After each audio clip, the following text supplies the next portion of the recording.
عبیدالله در تمام بگیم دستگیری یا که موفقیت رحمانوف دست داشت و کمک کرد.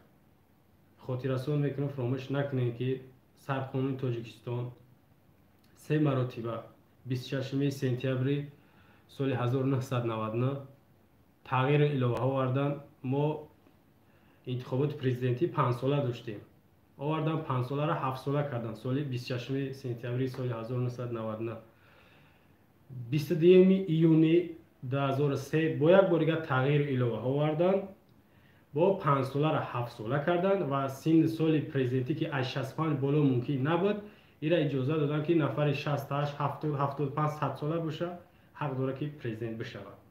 و آخرین بار 22 می 2016 یک بار دیگه تغییر الهه آوردن در سرقانون جمهوری تاجیکستان. من قبولش ندارم اما موافقی بگیم رسمی سرقانون است. آوردن در اینجا میدونه که رحمانوف پیشوای ملت دخل ناپذیر کردن و 3 سال پرزیدنتی که ای 30 ساله ممکن نبود، ای 35 بالا بود، آوردن 30 ماندنش. ای بالاش بردن، نگاه که طرف برای خودش یک فکر کرد و 2016 برای فرزندش فکر کرد، یعنی که آوردش پایان. انا اینجا من میخوام که خیانت های عبیدالله رسما برای شما یک بار گوشزد کنم. پلت هم پایانی هم بالایی 20 سال است که تأسیس یافته است، از سال 1990 از 26 سپتامبر. نگاه کنید، رئیس پلت بالایی یعنی رئیس مجلس ملی همین عبیدالله محمد سعید بود. در همون وقتی که سرقانون را عوض کردن عقل نداشت، نمیدونست که همین خیانت 5 ساله را به 7 ساله کردن، یا که 2003 2 بار 7 ساله کردن، 3 سال پرزیدنتی را بالاتر بردن، یا این 2016 در همین 3 بار عبیدالله قانونگذار یا که قانون قبول میکردگی بود، با او پیشنهاد میشید و او قبول میکرد و این کارم کرد. و یک چیز دیگر هم بدونید که سال 1999 رحمانوف ماه دکمبر بود قهرمانی ملت تاجیک برآورد، همین عبیدالله. میدونید رسما بین اون 5 تا قهرمان ابو جان غفور، شاه تیمور، نصرت الله مخزوم، صدرالدین عینی، همین رحمانوف هم جو کردن. همین عبیدالله بود. تمام شعار جانکنش برای رحمانوف بود. امروز اومد یک شتش زد دور پرید.